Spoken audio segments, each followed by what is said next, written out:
Today marks 10 years since Australians voted against becoming a republic.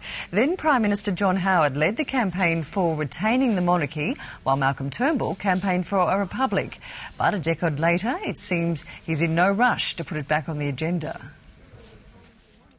I think in many ways Australia is a republic already. I think this is where John Howard and I probably agree on this point, because one of the features of a republic with a small r is that we define our national identity by reference to common political values. New polling by independent body UMR Research shows that support for an Australian republic now stands at 59%. John Howard, meanwhile, thinks the prospect is further away than ever. There is less passion for a republic now than what there was 10 or 15 years ago. And current Prime Minister Kevin Rudd has made it clear that a republic is not on his first-term agenda. Joining us now in the studio is Jai Martinkovits from the Australians for Constitutional Monarchy. Jai, thanks for coming in today. Good morning, pleasure. So, where do you say the level of support is for a monarchy or a republic now? Well, right now, especially among youth, I think there's an apathy. I don't think that there's a particular interest one way or another, but generally speaking, I think if there were to be another referendum today, it would be voted down. Why is that? Why is there no passion in the issue? It seems either way from a large proportion of the Australian public. Well, I think people are indifferent to it.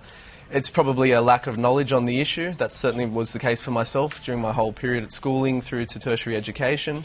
Not coming from a constitutional law background, I certainly didn't have those things pushed through to me, and I think education is the key to inform people about our current constitutional arrangements, and I think people would then obviously make what I would consider the right decision and vote that down. And yet that's despite this research, as we mentioned there, suggesting that 59% of the population, or of those, certainly of those surveyed, I should add, are in favour of a republic. Well, polling certainly fluctuates. And, I haven't actually seen the methods that were used for this particular poll, but UMR, I believe, generally uses online polling, which doesn't take a very fair sample, generally speaking, of the population anyway.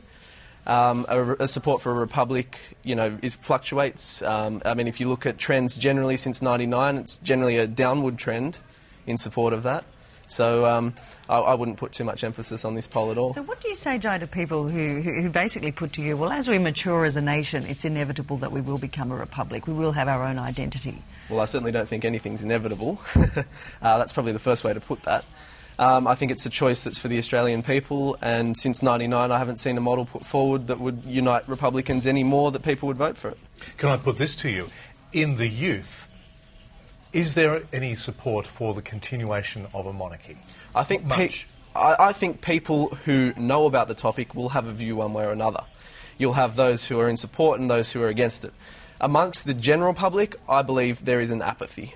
And I think that addressing that apathy through education, which is why we've established our education project, the Crowned Republic, basically will inform people as to what our current arrangements are and give them an informed vote. But I'm going towards the support for the monarchy. For the monarchy itself. Yeah, that's right. So it's not necessarily should we be a republic or not. Right. How many people are out there really supporting, especially in the youth today, a monarchy? Well, the monarchy is a figurehead to a system. And I think that the royal family has done an excellent job. I greatly respect them. But at the end of the day, they are a figurehead to a system that provides us stability.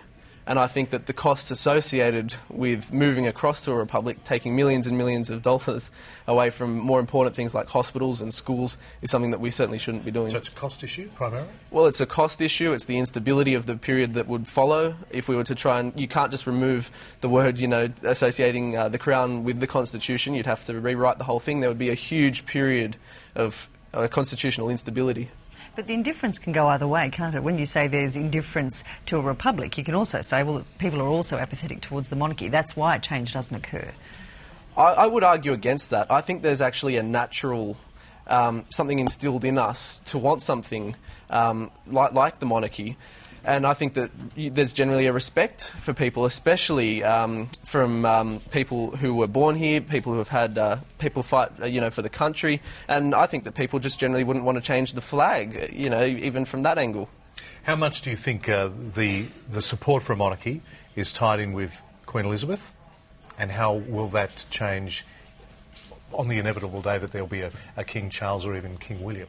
Well, obviously, God willing, the Queen will have a lot longer to go. Yes. But at that point, I guess that there would be, respect for the system in its whole rather than the person, because I think people understand that she's a figurehead, and although she should be respected, the role that she plays is the significant part rather than the person. It's the checks and balances of the system. Jai, thanks for coming in. No problems. Thank you very much.